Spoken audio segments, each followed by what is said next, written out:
Please always consult with your physicians prior to making any changes to your treatment plan. Music is courtesy of Ryan Hamner. Welcome to Living with Scanxiety, the Cancer Podcast, a podcast geared to help you navigate the pediatric cancer world. As a mother of a child who battled a soft tissue sarcoma for over a year, your host, Ashlie Gauthier, understands and will help guide you through your journey. She brings the knowledge of experts, families, survivors, and other organizations tied to the pediatric cancer world to your doorstep. Her mission is to inform, support, and promote hope for you and your family. This is where hope lives. This is where hope thrives. Together as one, we all laugh and we cry. As far as my friends that are healthy, that dynamic is a lot different than the cancer friends because they have to be willing to kind of work with you, and they don't really know what you're going through or how that feels.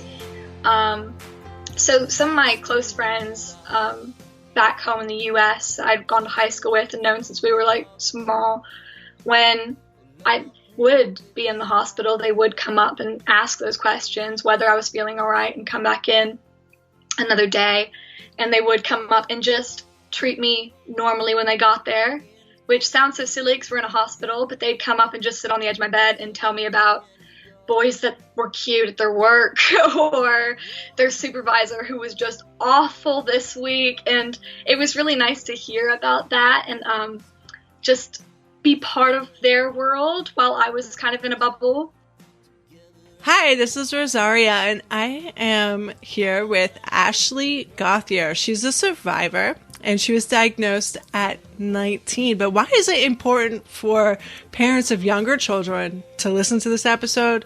Well, let me tell you, when you have a child that's young, that's diagnosed with cancer and has treatment, the chances of a recurring cancer is high. So you yourself might have a child in Ashlie's shoes. So because she's a teen, it's called AYA cancer. And she's going to get a little bit more into that and also discuss the malignant tumor that she had. So here we go.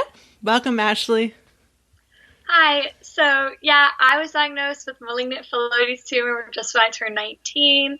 And AYA is just adolescent and young adult cancer. So that's like teenagers up until, say, I don't know, different websites consider different ages. But yeah.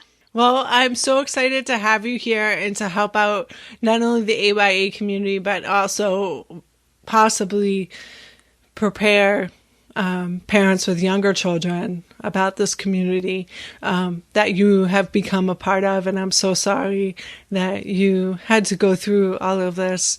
And I know there's a lot of independence issues when we come and talk about teens and cancer, because when I think about teenagers, I used to be a teacher, you want that independence. You're coming of age. So how does that fit in with you, your family, and being a cancer patient? Yeah, exactly. And that's the difficult, I think, part about the AYA community's age frame is I left high school like 4 months before finding my tumor. So I moved to England for college. And just found my tumor, and then I was starting classes and living on my own for the first time and going to doctor's appointments for a big scary thing, and my parents were 4,000 miles away. So that was a really difficult transition for me personally. So I moved to England in September, and then came back home at Christmas time. At that point, didn't think it was cancer, but was still going to the doctor for it.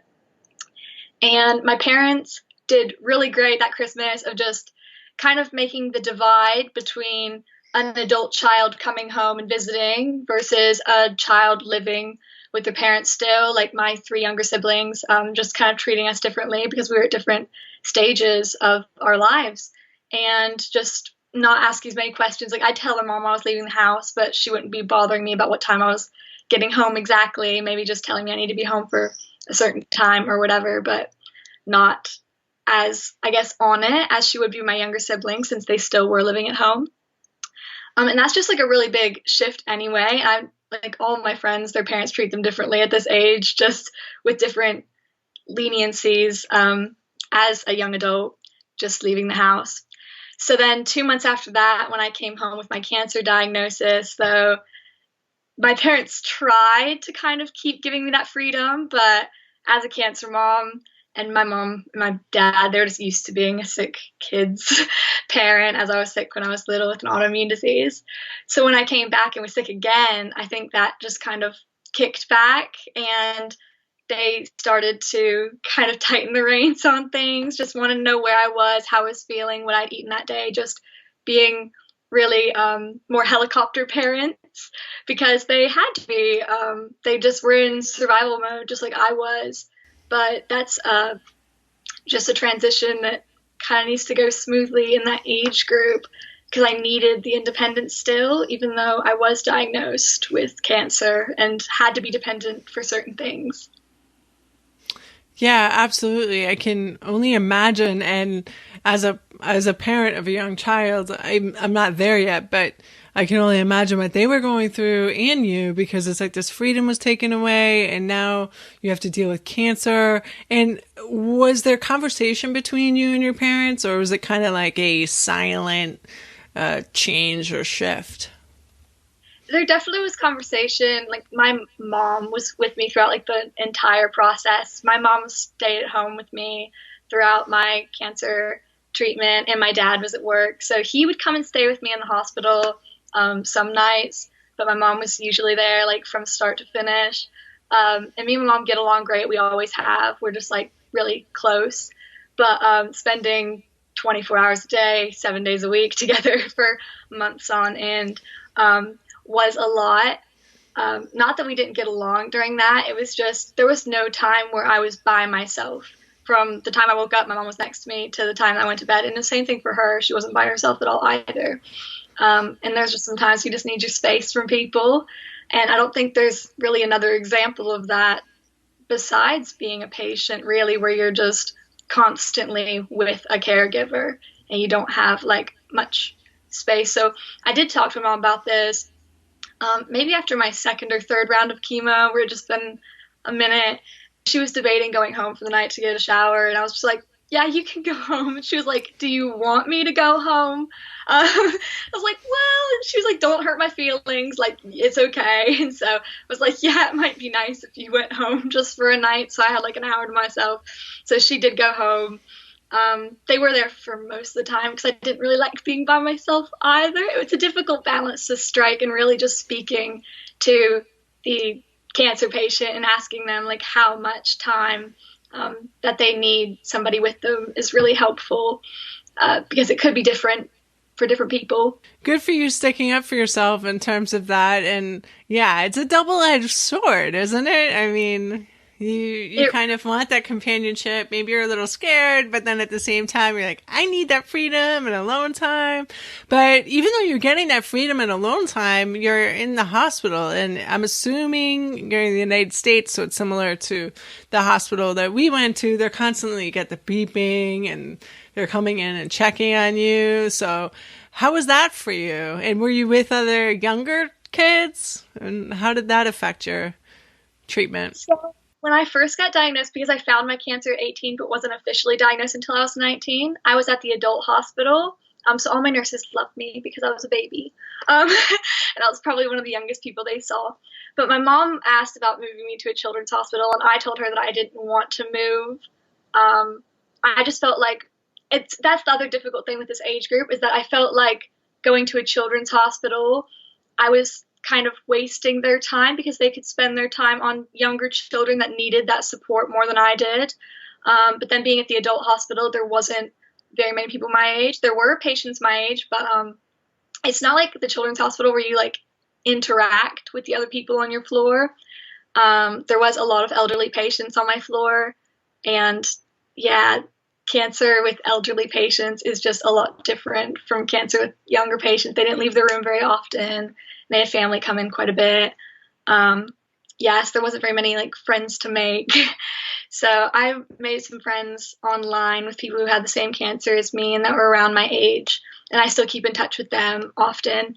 My friends from school, from high school, they would come down and like see me during my cancer treatments.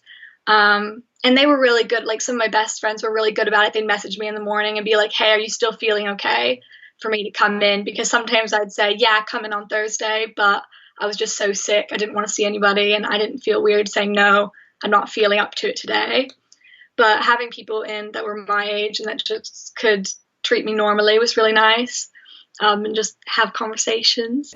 I want to get into the whole subject of friends in just a second, but jump back to where you didn't want to be part of the children's hospital. So is it kind of, I don't want to put words in your mouth, but would Intruder kind of explain how you feel? And what could a hospital do or change to make you feel comfortable? Because at 19, you are still a child. There's a lot of things you can't do. You can vote. That's about it. And drive.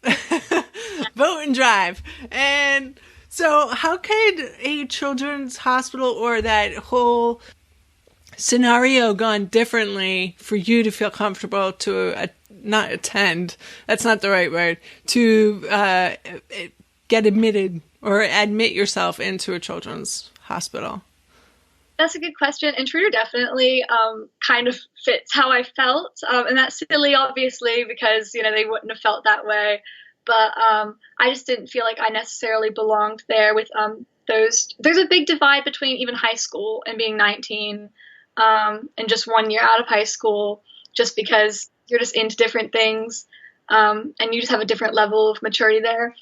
I think that for hospitals to adapt to that, either a children's hospital, an adult hospital could partner up, or if they had room for both of those units at one hospital, have like maybe a support group meeting like on a certain day of the week where all of the cancer patients between say 18 and 25 could meet up, and you could do like another group for kind of more middle-aged patients, just so you can meet people in your age group so you don't feel like you're the only person there.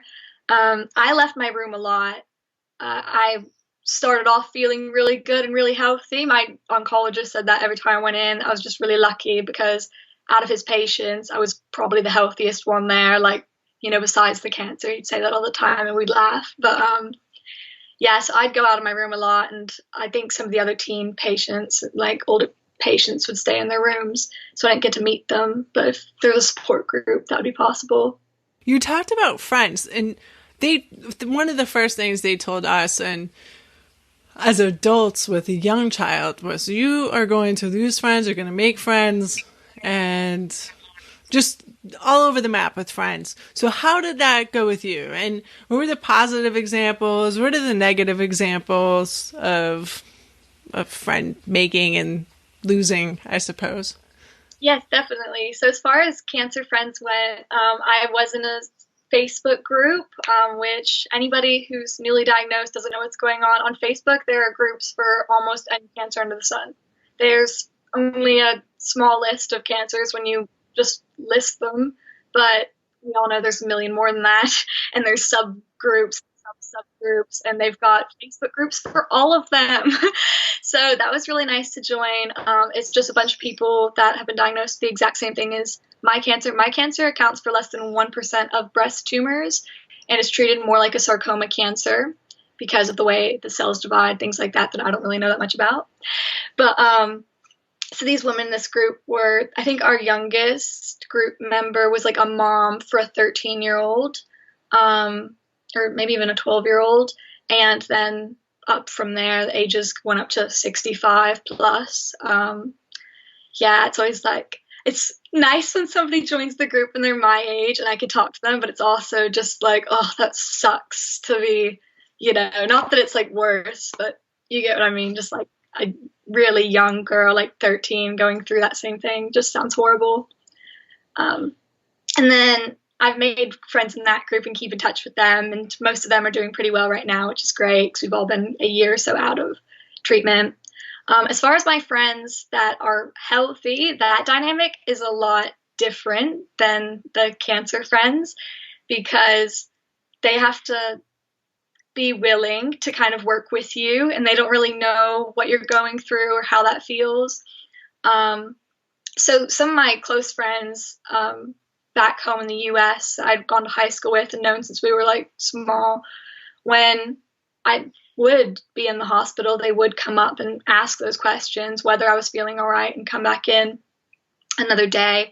And they would come up and just treat me normally when they got there, which sounds so silly because we're in a hospital, but they'd come up and just sit on the edge of my bed and tell me about boys that were cute at their work or their supervisor who was just awful this week. And it was really nice to hear about that and just be part of their world while I was kind of in a bubble. And I kind of lived through them in that way, like just having normal 19-year-old experiences by them telling me what they were going through that week. And I had some people that I wasn't that close to before being diagnosed, but particularly one friend at uni just kept messaging me with normal things. Just would message me and let me know what his flat was getting up to this week, or just like gossiping about some people, or, you know, just silly things that seemed, I guess, trivial to some people, but it was really important to just stay grounded in what was normal, quote unquote, you know, day-to-day stuff. So we're a lot closer now, actually, and we still hang out like frequently now that I've moved back to uni. As far as more negative examples of friends interacting, and I say that loosely because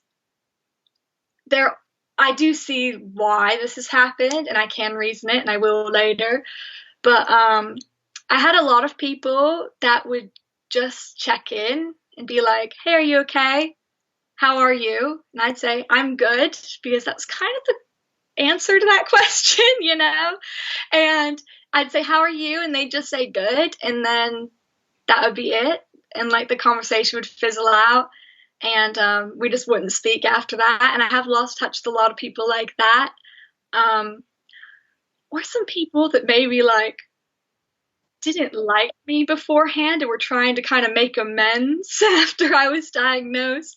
Not that that's a problem, because I'd rather be on good terms with everybody if I can be, but at the same time, I think they were trying to make amends with me because people treat you differently when you get diagnosed with cancer, and they almost put you on a pedestal, like, oh, like everybody just has this, I guess, predisposition that kids with cancer are like the sweetest thing, and like everybody just kept treating me like I was like the nicest person they had ever met. And like I like to think that I'm a nice person, but that's also just not true. Like everybody can't be the nicest person you've ever met every day, and just giving you some personality and treating it like it is actually a lot more helpful. And actually, if you've got like young kids that are diagnosed with cancer, like maybe preteens, teenagers, I recommend show. It's called Alexa and Katie. It's on Netflix, but it's about a girl who's diagnosed with cancer, and her best friend. It's kind of like after the cancer and people just treating her differently, and how she feels about that and how she kind of moves on from there.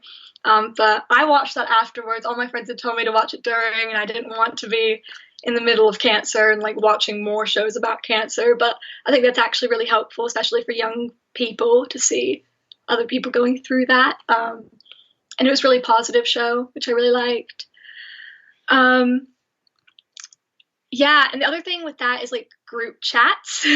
So I was in several group chats before cancer, and it was kind of 50-50. Like half my friends left me in the group chats, and half of them made new ones without me in it because I like wasn't living near them anymore. And there's kind of, that's a double-edged sword as well. If I could do it, like if I could give this to somebody else and say, here, this is what you should do to if your friend has cancer, I would say to leave them in the group chat and messaging it like normal about school assignments that you find hard, you know, friends that are this way or the other, boys that you think are cute, whatever. That's just what it is at that age. But if you're going to be messaging about maybe like meeting up, then maybe make that a private message. Some of my best friends here in the UK did make another group chat, and we were speaking about it recently, and she was like, "Oh my God, I didn't want you to feel like we were leaving you out." And I was like, "No, I totally understood what you were doing. Like, you didn't want me to feel left out because you were always planning when you were hanging out, which I obviously couldn't go to. And I really appreciate that she thought about that and was trying to not make me feel left out. So it's kind of a way to like keep it in the middle if you try to use both chats, if that works out that way. Yeah, that's totally understandable. I'm sorry that you had to go through the negative aspects, but the fact that you spoke up with your friend just speaks to your strength, and you're obviously wise beyond your years in terms of kind of justifying and forgiving those friends. And that's essentially what you're saying.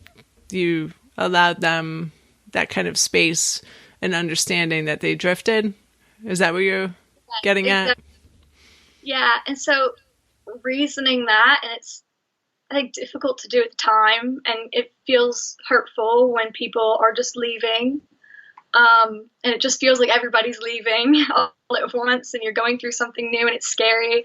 But now that I'm a year out, like a year and a half out from my diagnosis and a year out from treatment, just looking back and really rationalizing that this age group is really awkward. Like, teenagers are really awkward people, you know, like young adults are really awkward. We don't know who we are. We don't know what we're doing. And while of all age groups, everybody pretty much knows somebody that's been diagnosed with cancer, whether it be a relative or a friend or, you know, a neighbor or something like that. Even people who have had people close to them diagnosed with cancer don't know a lot about cancer, and they don't know a lot about how it works and the treatments. And I think that a lot of people associate cancer with just like 100% bad outcomes, because there are a lot of negative outcomes with cancer, but they forget about the fact that there are people who move past it and who do survive, and they kind of distance themselves preparing for something terrible instead of being there for their friends and rallying around them when they might need them. So I don't harbor any hard feelings for any of my friends who have maybe drifted after this. I know they just felt really awkward messaging, and they didn't know what to message about, and they didn't know anything about cancer, and they didn't want to bother me either. I talked to some of my friends recently that did kind of drift and have kind of drifted back, and they just said that while I was going through that, they felt weird burdening me with their problems. They didn't want to tell me about the supervisor at work that was nasty, or, you know, their homework that was hard, because they just felt like their problems were kind of silly compared to mine. But that's just not true. Everybody's problems are equally important, and your biggest problem feels just as big as their biggest problem, even if when you compare them directly, it seems like you're going through something worse. Just because it's all relative, right? It's all relative. That's exactly it. It's completely relative. So like my friend fighting with her boyfriend, that's her biggest problem in her world, and that's equally as traumatizing, as important as my problems going through cancer treatment. And I have explained that to my friends and just said, you know, like, I don't harbor any hard feelings, but you could have came and talked to me about that. You can always come and talk to me about that sort of thing. And some of my closest friends that did stay with me kind of consistently throughout my cancer diagnosis and journey, they've kind of been like, why do you let these people back in that kind of floated away when you needed them last year? But I've just explained to them that these people drifted because they felt awkward and they didn't know what to do. And now that I'm better, they want that relationship back, and I'm happy to have that back. I'm happy to have my friends back, and I'm happy to talk to them about normal things again. And I understand why they felt uncomfortable last year. And I don't have any hard feelings against them.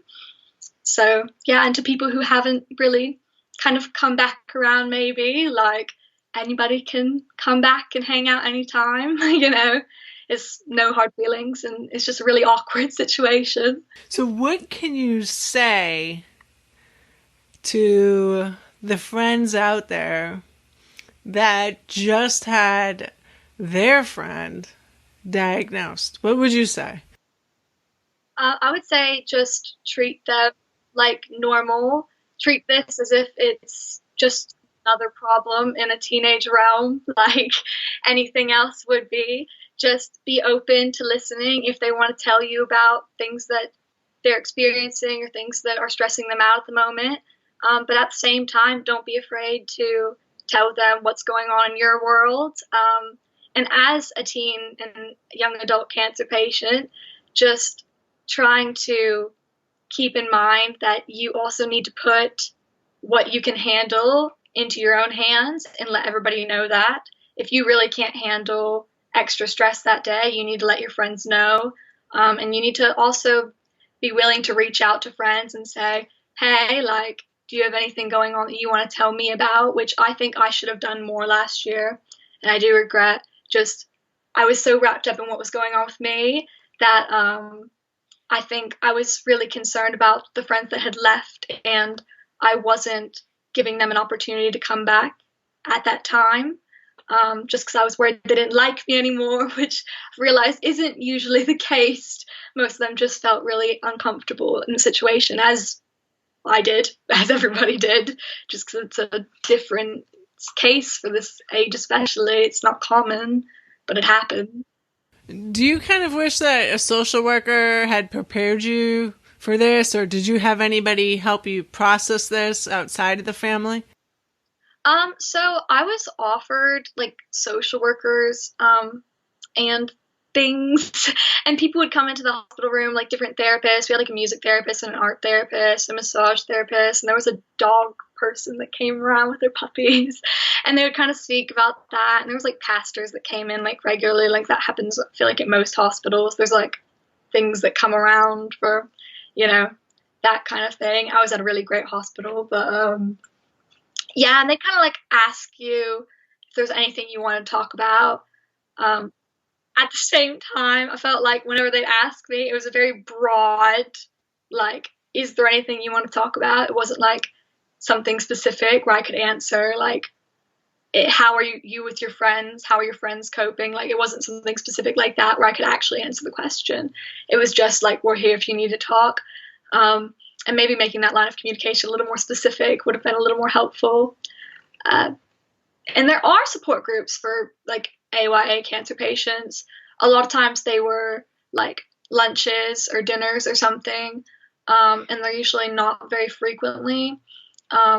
Yeah, well, that's like the worst time to meet, isn't it? Let's meet for lunch. We all feel nauseous. Let's have a glass of water, everybody.